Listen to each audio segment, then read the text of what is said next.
Let's get it.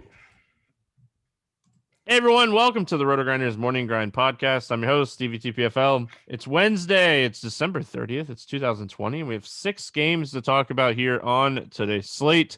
If you came looking for the NFL podcast, because it is Wednesday, we will have the Week 17 NFL podcast up as well, so double duty for me today. So I'm excited, though. This is a really solid basketball slate, and I always love Week 17 of the football season. So I'm joined today for the second day in a row, 2 of 3 days in a row, because you're going to be joining me again tomorrow on New Year's Eve because you're a boss. Yes. Will Chiefjustice06, how are you doing, my friend? I'm good, man. I'm even more excited as I think if people kind of sat with us on the pod yesterday, I don't think a whole lot of our approach changed too much. The news kind of broke how we thought. I think the pivotal news was Alec Burks on yesterday, and that opened it up. And, I pretty much did stack the Cleveland, New York game outside of a few pieces. And I think we're going to be able to ride that to the money tonight, man. So I'm pretty excited, and hopefully we can repeat that success on this pod. Yeah, it was really crazy too. If you think about like that New York Cleveland game, because it's really low scoring, but it's all been super condensed as far as like where the fantasy production has kind of come from. So kind of right what we talked about yesterday. We were really high on Julius Randle. We were really high on Andre Drummond. We said play Peyton. If Burks got ruled out, and Elf, like, he could have done so much more too. He was terrible in the first half. So yeah, he kind of bailed us out with a really good end to the second quarter and then really good second half. So the only thing that we didn't really talk about yesterday that I ended up on was some OKC value, but that came out, and news is going to come out. This is the first look, like we say all the time. Like we look at this 6-game slate for today, for Wednesday, and we're looking at 1, 2, 3, 4 back-to-back teams. So obviously there's going to be some news that comes out today for this slate. So let's jump right in, Will. We get to get started right off the bat with one of the best games on the entire slate. It's Atlanta at Brooklyn. It's a 241 total. Brooklyn favored by 7 in this game. Dunn is out, Gallinari's questionable, and Snell is out, and then Dinwiddie is out on Brooklyn. Kyrie and Kevin Durant will be back. It was a rest thing. Let's start with the Atlanta side of things. Will, this game is juicy. We start right off the bat with probably the juiciest game on the slate. Yeah, for sure. And I think with Atlanta, man, with these pieces, I think we just kind of got to identify, where we want to plant our flag. And here's what I'm looking at, man. Deandre Hunter is getting some minutes.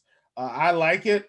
I'm not saying he's the greatest play in the world, but I mean, we've got to have some guys going to get some minutes. He's 4,900. I think on this slate, that's definitely a fair price for him. You've got Trae Young at 9,600. This game should be a lot more competitive. And then Mr. Bogdanovich, caught fire as well. His minutes have been pretty stable. So I think, with Trae, Bogdanovich, and Hunter, those are the guys that I feel like are going to have really stable minutes. And then last but not least, our good friend, Mr. Rajon Rondo, only played 15 minutes against Detroit, but at 3,700, your guy that may start to pick up minutes along the line. I'm not saying we have to play him on this slate, but just keep an eye on that price, because if he stays that cheap, he's too cheap for the type of output we can get from him. And I may even sprinkle him in on this slate as well. Listen, when you're looking at Trae Young, 34% usage rate, 1.56 fantasy points per minute to start the season, absolute beast. And this is kind of what we have wanted from him. Like, we just want him to control games and do his thing. Outside of him, it's really tough to really like anything here. Capella probably going to be facing a minutes limit again. I would expect them to be super careful with him. And outside of that, like, if Gallinari doesn't play, give me some DeAndre Hunter. Sure. 4,900. That is definitely something you can look at. You could potentially even look at like Cam Reddish if Gallinari doesn't play. If he gets hot, he can do enough to break a slate at his price if he gets hot. So that's kind of it for me on the Atlanta side of things. Herder is going to play 25 to 28 minutes, and he's going to shoot 5 to 8 threes, and he could put up anywhere from 5 fantasy points to 30. So there's that. And then Rondo played 15 minutes the other night, had 8 assists and 12 points. I just don't expect him to be that efficient every single night. Maybe he plays more minutes here. He's 3,700. You can roll the dice if you want to. He had a 24% usage rate in that game against Detroit, so definitely something to note. Let's go to the Brooklyn side of things. Listen, Brooklyn's looked fantastic to start the season, and I think, honestly, Will, on DraftKings, Kevin Durant is one of the safer plays in this 8K range. Like, this game with this massive total, he could easily bust here, but at 8,400, he's likely going to put up 40 plus. I know Kyrie probably has a little bit more ceiling, but I think KD is a little safer. Yeah, I'm with you. And really, I think KD's got some ceiling too. We haven't seen these rebounding numbers pick up yet. And I think those are going to steadily increase. I mean, I feel like KD's going to start getting in that 7 to 8 rebounds a game at some point once he really gets going. He's still shooting pretty efficiently, and he hasn't even taken 20 shots yet, Stevie, and he's still putting up 40 plus fantasy points. Imagine when he starts taking 21 shots a game, 22 shots a game. These numbers are going to come up. He's going to be scoring 50 fantasy points with ease. So I'm with you, man. At 8,400, I think he's safe. I still think he's got a lot more upside due to the lack of shot attempts. And I think part of the reason on that is he's really only played in one competitive game. That was against Charlotte, and they just didn't play well that game. If he gets in a competitive game, I see the shot attempts going up. So I love that call on KD at 8,400. I'm interested to see kind of what they're going to do with this rotation. I really hope they just keep LeVert on the bench because I think this is going to help him even more. Man, pour one out for Dinwiddie. He's done for the season. I was so sad to hear about that. I mean, man, that just, hit me in the bottom of my stomach because I think he was an integral part of their team, but he's done. I guess Landry Shamit's probably going to pick up some more minutes, but let's just hope that Karis LeVert can continue to come off the bench and eat up the usage there. I really prefer him to not be on the court with Kyrie and Durant most of the game. Yeah, finishing the game is fine. I think that they'll end up finishing with him. Yeah. I think he plays like 30 minutes off the bench instead of like his potential like 25-minute role. 6,900 on DraftKings is a lot, especially for anybody that's going to kind of like box score chase on him. Go to the Golden State game. I think the Golden State game is the perfect example of what LeVert can do off the bench with his usage. Going to be one of those things where I'm really paying attention to like his ownership. If it's way down, maybe I roll the dice. I think Joe Harris could be someone that really benefits. I think he's a little pricey. We'll see his price come down to like 45 or something like that. So definitely going to be looking at that, but I really want to see where like LeVert is on our sponsor. I want to see where he's at on Monkey Knife Fight. I think that will be really interesting to see where LeVert is. Like, was able to take advantage of this Cleveland game, the New York game with Julius Randle and Andre Drummond over there on Monkey Knife Fight. So going to be kind of looking for that kind of stuff on Monkey Knife Fight, especially this game, because 241 total, it's going to be back and forth. This is definitely one of those games where I'm going to be pulling up good old Monkey Knife Fight and checking them out. So, and let me ask you this, Steve, because I know we can't stay on this game, but how do you feel about TLC? Because, he was in the starting lineup, but that's because Durant and Kyrie were out. Do you think TLC picks up and gets to maybe 25 minutes a game now? Like, what's your thoughts? I think maybe he's at 20, 25, 28 minutes. I'm just not completely sure. What's kind of your read on that? I think we're going to be waiting to see, right? It's either going to be TLC, Prince, or Shamet starting. Assuming that they leave LeVert as like that 6-man role, which why mess up something that is Yeah. working so well for Brooklyn? Like, they need that bench usage, like guy like LeVert. So if LeVert starts, I think like trying to guess who's going to kind of be that usage person on the bench. This is a 6-game slate. This is not a 10-game slate. We can definitely be looking for those usage bench guys a little bit more on this slate. So I think overall, it could. I want the guy that starts. If it's one of the cheap guys, just because you can get some rebounds and stuff. But if LeVert starts, man, I'm going to be really digging into like what type of usage I would pull up Court IQ and put LeVert, KD, and Irving off the floor at the same time and just kind of look through what Brooklyn has done in that scenario and just try to figure out like who. Let's do it really quick. I'll pull it up. Irving, Durant, Kyrie off the floor. So saying that like if LeVert starts, not a real big sample size, but TLC has a 33% usage in 10 minutes. So if he were to be that bench guy, Chris, was it Chioza, massive usage as well. But he could easily CNCD or whatever, not play or whatever it is. Easily. DNP. So DMP. So just kind of looking at it, if LeVert ends up starting, I think TLC is interesting. I think he would be maybe 20 to 22 minutes off the bench and really kind of be that usage guy off the bench. So glad you brought it up. It's always a nice talking point when we can kind of look at something. Let's move on. We got Memphis at Boston. Boston on a back-to-back, so we don't have their injury report. We'll have to wait and see. But Kimba will be out. He's not back yet. And then on the Memphis side of things, Triple J is out, Melton's out, Moran is out, and Winslow is out. I'm glad to hear that it wasn't anything. I'm glad to hear it wasn't anything season-ending for John Morant. I know he's going to be out for 3 to 5 weeks, but it could have been a lot worse. That fall looked awful. So let's start here with the Memphis side of things. Tough matchup going up against Boston. A lot of usage to go around. Morant is the massive usage guy. He's the high usage guy. This is the guy that has a 35% usage rate on the season. What are we looking at here with Memphis with John Morant out?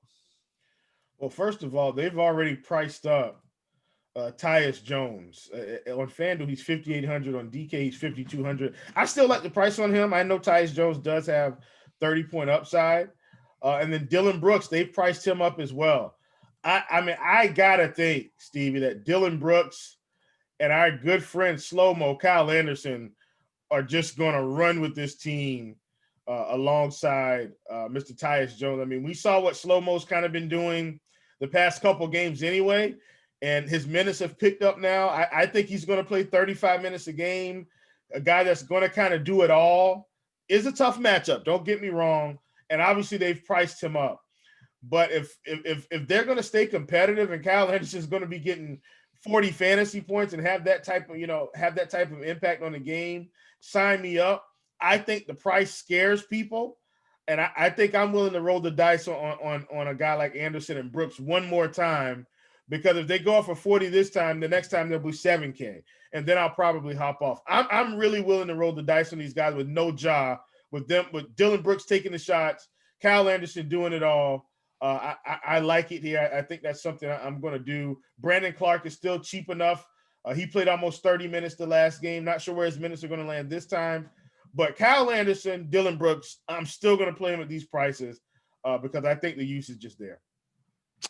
Yeah, big bump for Tyus Jones. I don't think that's really going to shock anybody. Tyus Jones checked in for John Morant when he went out, got hurt, and then started the second half for Morant when Morant was out. So obviously Tyus Jones is going to see a big bump, but like if we're just looking at like fantasy points in the second half of that game when Morant was out, this was a game against Brooklyn without Brooklyn stars. We definitely need to put that in there, but Tyus Jones had a good second half. Valanciunas had a really good fourth quarter and overtime. So I think, like, if this game stays competitive, Boston might sit people here. Let's just be honest. Boston might. They're playing a really tough, really close game against the Pacers. They might rest guys here. It's early in the season. They didn't really get as much preseason in camp as they usually do. So wouldn't be shocked if Boston rests people. If Boston rests people, like, all right, now Memphis is way more interesting, in my opinion. Brooks is more interesting. Kyle Anderson's more interesting. Jones, Clark, all these guys are way more interesting if Boston ends up resting some guys. So it'd be interesting to see what happens. But I like the fact that DK priced them up, but I don't know if they priced them up enough if this game stays competitive. So obviously something to kind of note. The Boston side of things. Listen, they finally did it, Will. We talked about this yesterday. We talked about when is Boston going to unleash Tristan Thompson, and it happened. He played 27 minutes against the Pacers, had a double-double. Robert Williams played 11 minutes. Daniel Tice played 23 minutes. They finally let Tristan Thompson kind of do his thing, and I wouldn't be shocked if it happens again in this game against Valanciunas, size-wise. So I think where I'm the most interested on Boston is Tristan Thompson at 4,300. Yeah, I get it, man. And I like the price on him. If they're going to continue to give him those type of minutes, then we have to consider him because of what Jaylen Brown's been doing at 7,300. The guy's got 50-point upside. Playing against Memphis, listen, they could run away with this game. Don't get me wrong, but at 7,300, I'm more than willing to roll the dice. Jeff Teague is back down to 3,900 now. I don't mind a little bit of Teague in this matchup as well. A guy that I don't think he may be owned just by de facto of the slate being a little bit smaller, but at 3,900, I think that's a good price on him. If he gets 22 minutes, he could get the 25, 30 fantasy points in that time. So he's a guy I'm going to be looking at for tournaments for sure. The other one that I think is somewhat interesting here, I kind of had him like noted on my list for Tuesday, but Peyton Pritchard, the Oregon star. This is a guy that first round draft pick this past draft, and he's 3,400. His minutes are slightly increasing, and Jeff Teague's minutes are slightly decreasing very fast. With Kimba out, there's a lot of road to opportunity here from Pritchard. He's 3,400, Will. Like, this could be one of those spots where we pay that mid-range value for Memphis and take some of these cheap shots on some of these Boston guys. Yeah, for sure. I mean, I like that call as well. That's why, if I stack this game, I am going to continue to use Jaylen Brown. I love the Pritchard call. Either, and if this game gets out of hand, either one of Pritchard or Teague should get there. I'm talking about in the 30s. So I like the call. Maybe I kind of split the difference between the two. If I go, down the multi-entry path. But yeah, man, I'm with you. This could definitely be a spot where we could get there from some of these cheap Boston players. Well, Pritchard doesn't come out like if they're losing, right? Like, or if they're winning by a lot, Pritchard, probably gets the garbage time, right? Yes, like, yes. I'm not crazy for So I don't know, man. It's always fun guessing, but with Melton out, like he's already been ruled out for this game because of the COVID, protocols and stuff. So I think that with Melton out and like Memphis really missing Morant, this game could potentially get out of hand. It is a back-to-back for Boston, but with Melton out, with Morant out, with Triple J out, like this game could get out of hand and we see a blowout and like guys like Pritchard do really well in that scenario. So he's on my radar. Obviously, we're going to wait and see what type of value opens up. Because like, honestly, like there could be a ton of value that opens up for 4 teams that have back-to-backs on the slate. So we move on to the same game we talked about yesterday. They're playing again in the same scenario, back-to-back. Milwaukee at Miami. As we're recording the podcast, Milwaukee's up by 40 going into the fourth quarter. Drew Holiday went off for 50, man. Man, yeah, he couldn't miss. He couldn't miss, So, all right. It's the same game. Milwaukee's gonna these guys are gonna be fine. They're gonna play like 25 minutes. Tyler Hero looked gassed, but he was shooting lights out. Obviously we're gonna have to wait and see about Jimmy Butler if he plays or not. What are we looking at here on the Milwaukee side of things? Well, we got to have a short memory. Like we have to kind of all right, Tuesday game happened, but did it happen? All right, here we go. Refreshed. Yeah, here it is. I mean, I think, and Drew Holiday was a guy I was looking at because his price had come down. And I didn't pull the trigger, and lo and behold, man, the guy's dropping 50. Jesus. So I missed the boat on that. But I think if Jimmy Butler's out, it's pretty much the same scenario with Miami. I think you play Hero. I think Dragic is still cheap enough. I think Bam is still cheap enough. Even at 7,600, I still think that's cheap enough in this spot. We don't know if anybody's going to rest any players, but kind of the same scenario. I think we look at it. Chris Middleton, it could be his day tomorrow. We don't know. But that's how I think we approach this game. And that's the way I approach it. So Holiday is still really cheap. I would definitely consider Holiday. And then I think second would be Middleton. Even though he may not get there, tonight at 7,400, I still think that's a fair price for what he's been able to do all season. Yeah, and I think DiVincenzo is someone that is taking on a little bit bigger role this season.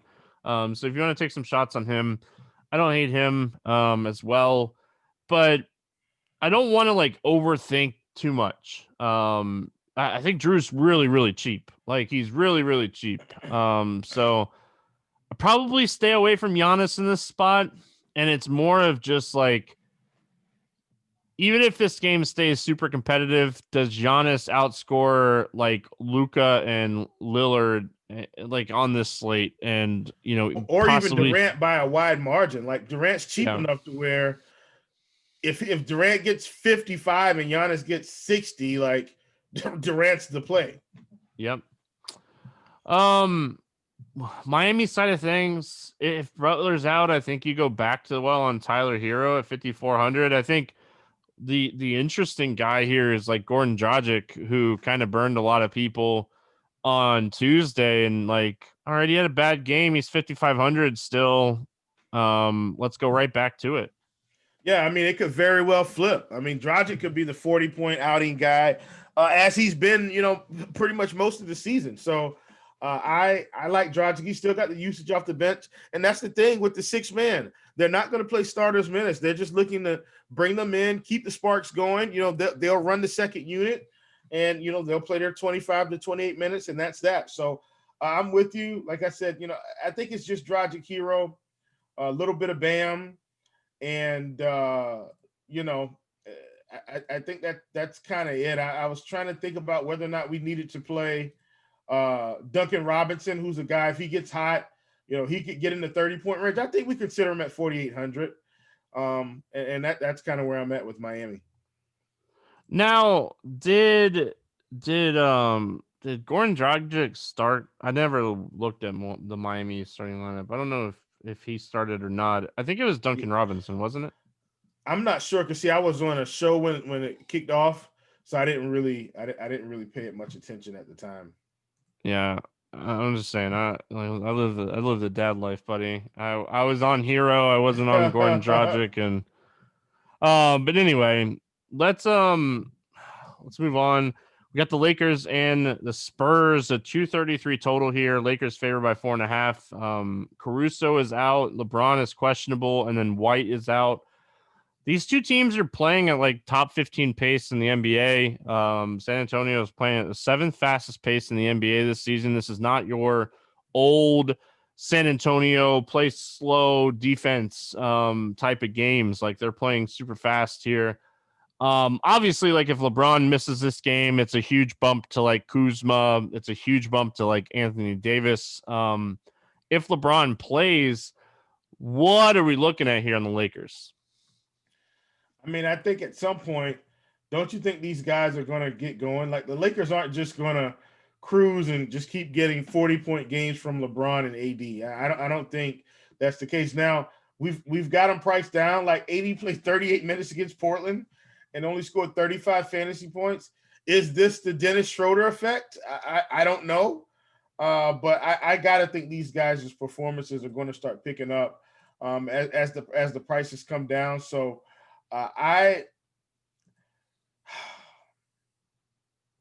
it's really tough to read this team, but I think at this point, as they start getting under 10K, I think we start taking some shots on LeBron and on AD because we know the immense potential that these guys have on a game-to-game basis.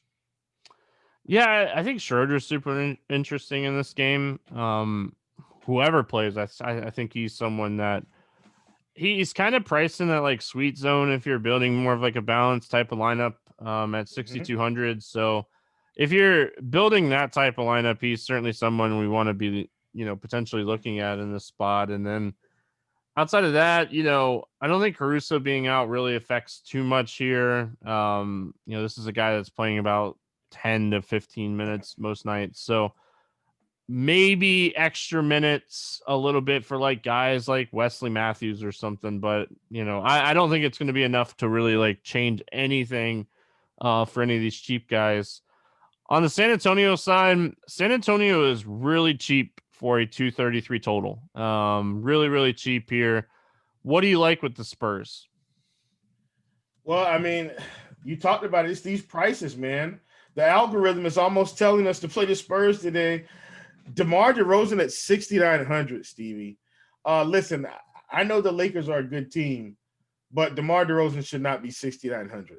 I don't care. So he's almost a borderline lock button for me at that price on DK. Some of these other cheap guys like Keldon Johnson, he's been playing really well. I guess he's been in the 30s, pretty much every game. I think we can take a shot on him as well. DeJounte Murray, 6,100. He's still pretty cheap, been in over 40 in, 2 of his 3 games. So these prices, like you said, they're just too cheap. I mean, the build is probably, I think if at a minimum you play Murray and you play DeRozan, like those guys are too cheap. LaMarcus Aldridge, his minutes haven't really been there. Now they've got these young guys. Doesn't seem like he's going to get over 30 minutes a game. So, and that's okay. Like, I just have to know that, I have to take my shots as he gets cheaper. But DeRozan and Murray, I think those are the top targets. Lonnie Walker hasn't been bad either. Like, he's played pretty stable minutes. He's another value. It just feels like these Spurs are all too cheap. They are. They're like, honestly, they're too cheap for this spot. In general, like you mentioned, like Keldon Johnson, man, 5,700 for a guy that's gone over 30 in 2 of his first 3 games. And over playing 40 30, in another. Yeah, like playing 30 minutes a night. Like, yeah, sign me up for the Spurs on this slate. Like, I can tell you that right now. Like, sign me up for the Spurs. Like, even my boy Lonnie Walker, 4,400. I'll take shots on him in tournaments. Like, yes, man, really liking the Spurs on this slate. So, probably gonna make my bed with the Spurs on this one. So, we move on. Charlotte at Dallas, 222 total. Dallas favored by 11.5. Zeller's out. And then on the Dallas side, Porzingis is out, but the one that we're kind of watching here is Josh Richardson is questionable. If he were to sit, he's a guy that plays like 27 to 30 minutes a night. That would be big. That would obviously open up a lot of value and minutes for Dallas, and like a lot of those pieces, like Finney Smith and guys like that are cheap enough where we definitely want to be paying attention to this news. So let's start here with the Charlotte side of things. Scary Terry off to a scorching start. Shooting the ball 15 times a night, it seems like. What do you like here when it comes to Charlotte? Your boys. Yeah, listen, I'm going to come back to Scary Terry. I'm going to go to my favorite play from this team today. And it's just because our good friend of Charlotte, Mr. Cody Zeller, is out. Ladies and gentlemen, PJ Washington is playing out of his mind right now in terms of what he's doing on the court. 7 for 15 against OKC, 6 for 16 against Brooklyn, 12 rebounds, 5 assists, 8 rebounds, 1 assist, 2 steals, no blocks, 3 blocks and 2 steals the game prior, and he's still 5,400. Put up pretty much 40 points back-to-back games, and they're going to rely on his versatility and size because of the lack of Zeller. I like what I'm seeing from PJ Washington here. Going to be a staple of my lineups on DraftKings. Now, on FanDuel, they've already priced him at 6,400. So obviously, I have to think about it a little bit more. But on DraftKings at 5,400, I think he's a great price across both sides. Ladies and gentlemen, Gordon Hayward, I think we need to get him in our lineups today. This is going to be a pretty good game. And as long as Charlotte can play steady and continue to progress on the defensive end, I think we're going to see great things. He is 7,800 on FanDuel. I still don't mind the price on this slate. And then, he, like I said, he's 72 on DK. And then last but not least, Miles Bridges. I like him as well. And I'm not trying to overlook, the other two guards that we have in terms of Scary Terry and Graham, but Bridges and Washington are giving us the value. And I actually trust Gordon Hayward a little bit more than these guys. So I think I'd side with him over Terry and Graham. The guy that I think Devontae Graham is really interesting on FanDuel, right? Like this guy's under 6K. Yeah. He's shown us in the past where he can just go out and take over a game. I think Bismack Biyombo is a little interesting on FanDuel as well. Don't typically like to punt with centers, but I think he's at a price point where if you're not playing Bam, if you're not playing Valanciunas, I think you can go all the way down to Biyombo. Hope he gets you like a 30-point game here instead of like a 25-point game. He's going to play the minutes. So he's just someone interesting over there. I just want to bring that up. Love the PJ Washington call. If you played him the first night, you just got to have short memory. Like he played terrible against Cleveland that night, but he's looked great against the Thunder and in the Nets. So short memory, get him back in there. This is a great spot for PJ Washington. Love that call. And then, Gordon Hayward, he's looked like he is worth the price of that contract they paid him. He looks great. He was really good when some guys were out with Boston and he could kind of shine, and he can shine with this Charlotte team. They've done a great job to kind of build around these young guys by bringing in guys like Hayward and just saying, see ya, Kemba. You're not worth the money. So I think you have to be excited as a Charlotte fan. And I'm happy that you guys kind of just let Dwayne Bacon just come to Orlando, and he's kind of looked really good. So we just keep giving Steve Clifford all our plays. I'm telling you, I'm guessing, was Bacon a Clifford draft pick? He has to be, right? Like that would have been right around that time. Yeah.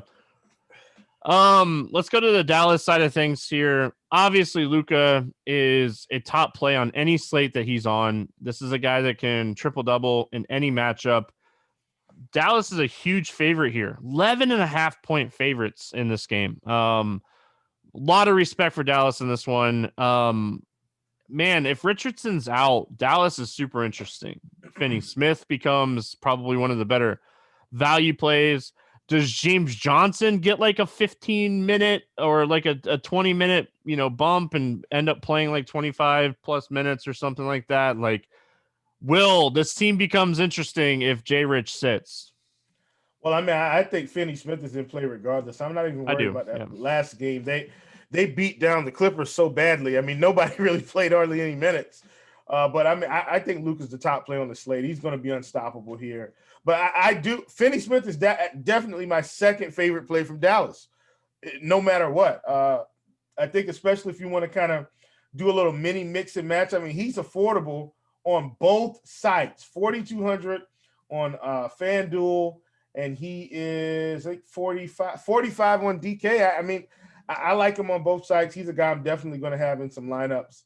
But Luka, I think Luka's probably the stud to pay for on this slate in terms of over 10K or getting close to that 10K range. I was hoping we'd start getting some more minutes out of Dwight Powell. Like maybe he got consistent around 28 minutes, not seeing that, so I can't play him.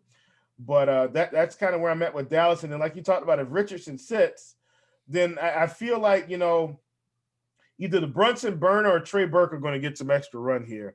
I think I still side with Trey Burke for the scoring at 3,200. He would be a really good sneaky value play on this slate. Yeah. Trey Burke, man, he's a guy that is not afraid to take shots either. So if Jay Rich is out, bump Burke up to maybe 24, 25 minutes. And I think that might be enough, right? Like Yes. at 3,200. So I think it's a great call. I like him more than potentially like taking shots on James Johnson. I don't want to play James Johnson. So maybe Burke is the play there.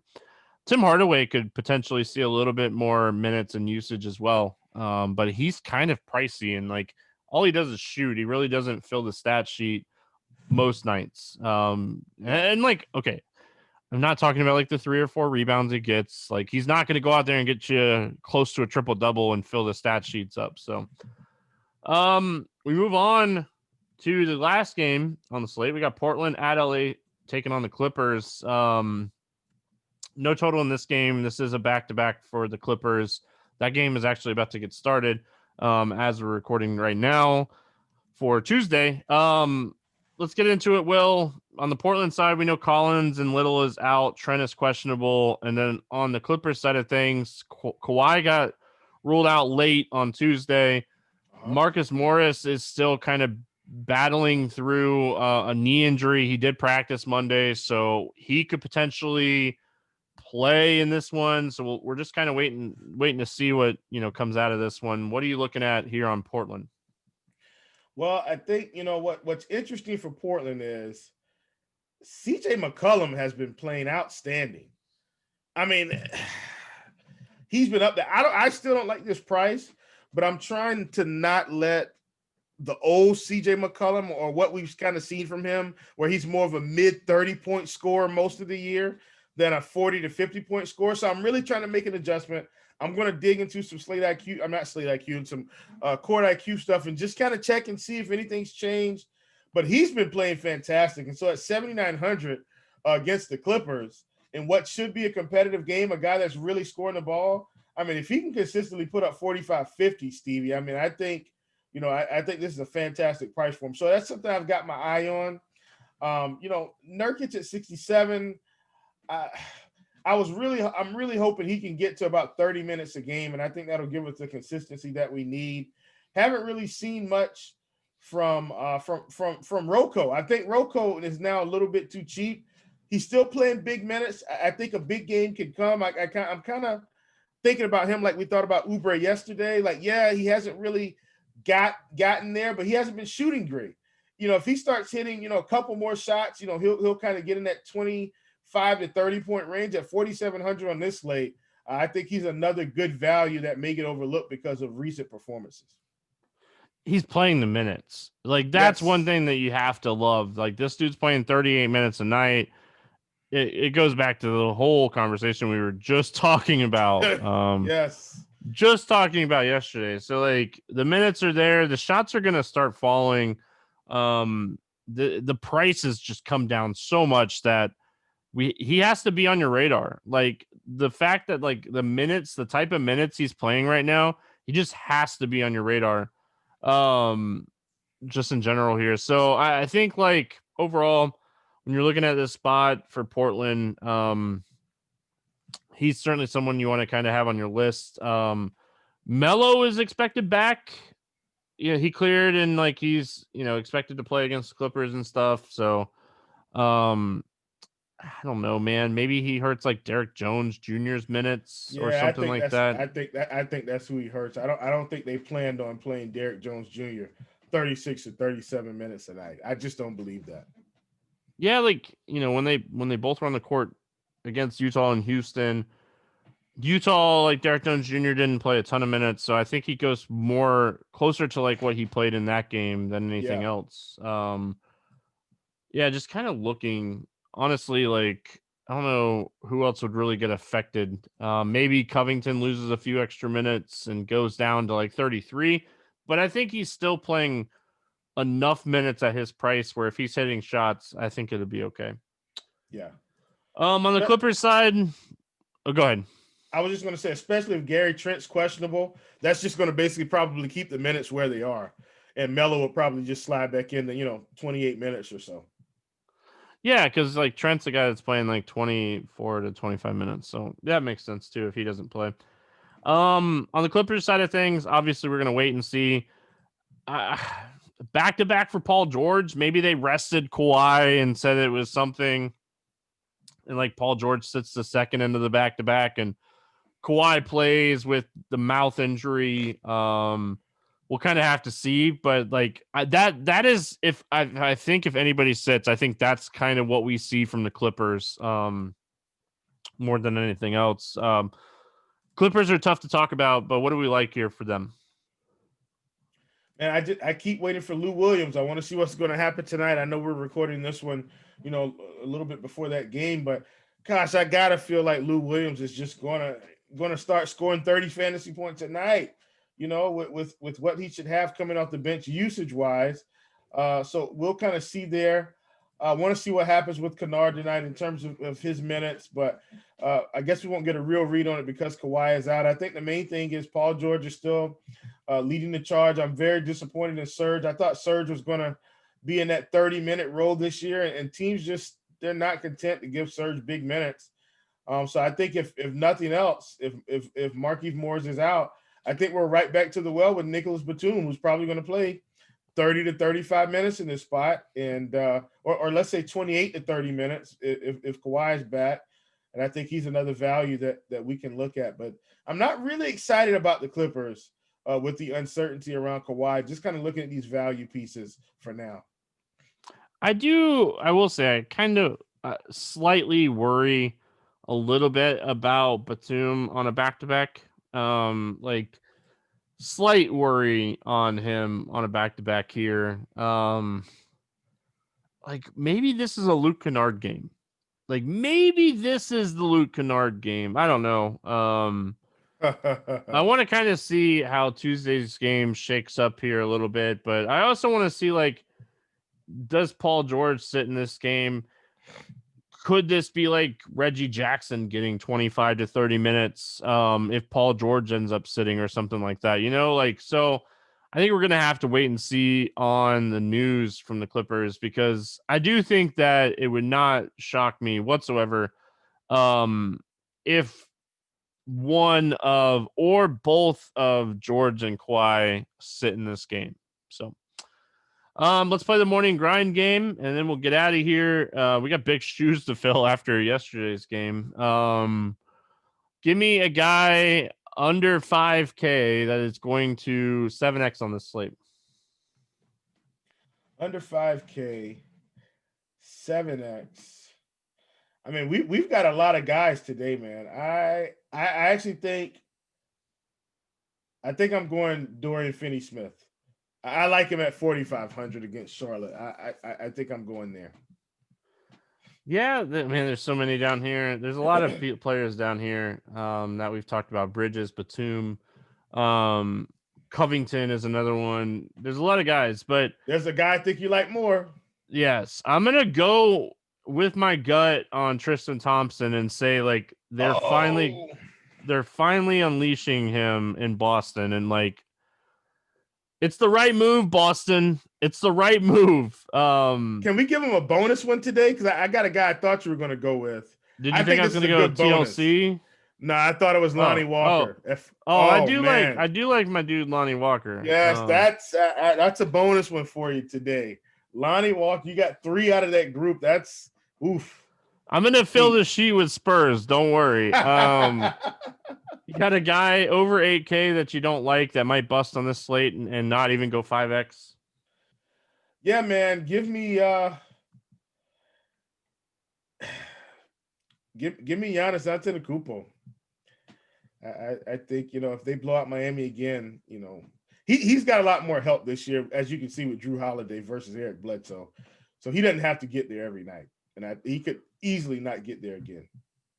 Yeah, and I'm going to go like a theme here, back-to-back. So I'm going to go Jason Tatum on a back-to-back. I like it. And they could easily blow out Memphis in this game too. So like, he's someone that I probably don't end up playing on this slate. Kevin Durant's cheaper than him. So yeah, I'll be honest. That's where I'm looking at right now anyway. Give me your favorite 6X play on this slate. And this is DraftKings specific. not FanDuel. This one is strictly draft, which I know we're playing, DraftKings anyway. Come on, man. It's got to be my boy, PJ Washington, 5,400. I feel like that's a steal on this slate. I thought you were going to take my guy. Like, you were like, oh, it's DraftKings, and this is a DraftKings, like, specific play. And I'm like, oh, he's taking my guy. I'm pissed. Listen, DeMar DeRozan is 8,500 on FanDuel. That's probably priced right. Yeah. DeMar DeRozan is someone that I hate playing, but DeMar DeRozan is $1,000 too cheap on DraftKings on this slate. Seriously. Give me the DDR and like he's the first guy that I put in. Like, absolutely, he's without fail, too cheap. Like, he's good chalk in my opinion too. Like, he's just too cheap. Like, this is a guy that put up 56 and 49 fantasy points in the first 2 games this season, was 8K against Toronto the day after Christmas, and Christmas has come early for us because he's 6,900. It's crazy. Let's get weird GPP play of the day. Will, who do you have? Kyle Anderson. I talked about it. Him against Boston. I think they're going to lean on him to do a few extra things in terms of just his game. Like I said, the shot attempts are there. We know he's going to get rebounds and do the other stuff. The shot attempts, man, at 6K, I think he gets overlooked. Kyle Anderson is my let's get weird GPP play of the day. Yeah, I like it. I could see him kind of going a little overlooked too, just because, there was a few that I really like on the slate. You kind of talked me off of Rozier a little bit with your love for Gordon Hayward and stuff, and just kind of realizing how good Gordon Hayward's been this season.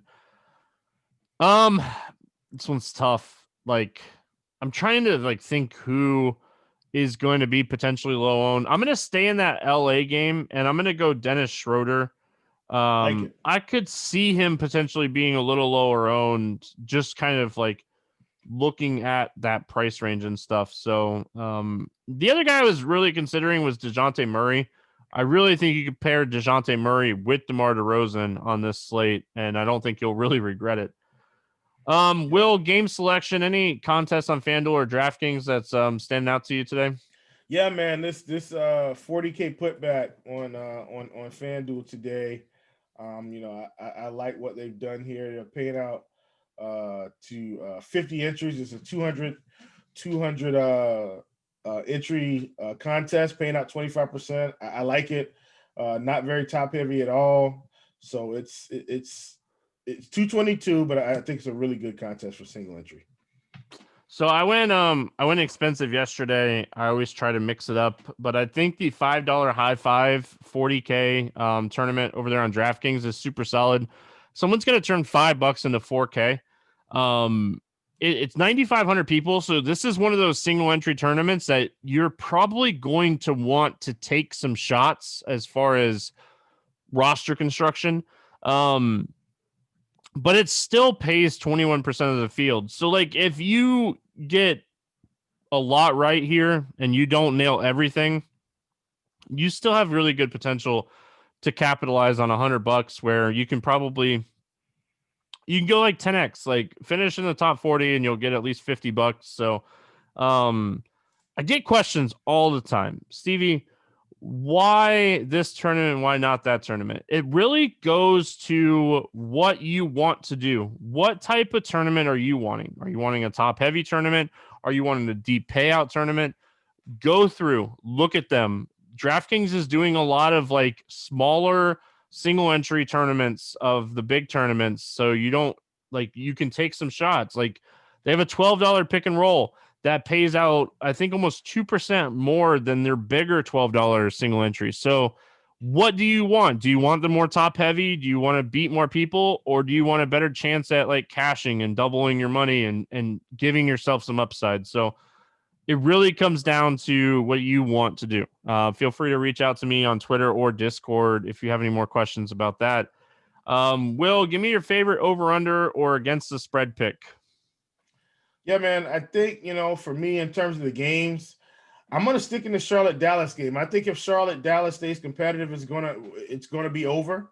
And so that's kind of where I'm going to lean. I really, this is probably my favorite game outside of Atlanta, Brooklyn, and then obviously the Spurs are giving us all the value on DK. But in terms of my favorite game overall, I really like this Charlotte Dallas game. Yeah, I'm going to stay in that game too. And I'm going to take Charlotte plus 11.5.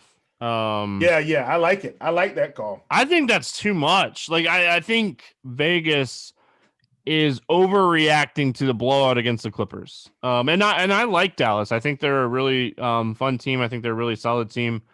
But I think that this is like an overreaction to the Clippers game. So yeah.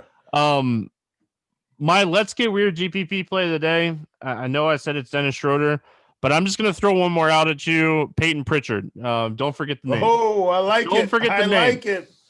There we go. Will, any final thoughts before we get out of here? No, man. Let's have some fun. This is an awesome show, man. Had so much fun. Yes, sir. You guys can check out the card show as well. It's up on the YouTube and on the videos page.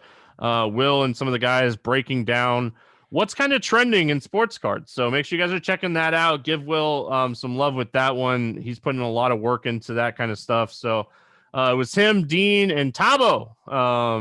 Go check that out. So card stock after lock. It was on Tuesday night, yes. But it's right there on the lineups page, and you guys can talk about that. So that's going to wrap it up here for Wednesday. We'll be back one more time to finish out the year on New Year's Eve. Good luck, everyone, and we'll see you again tomorrow.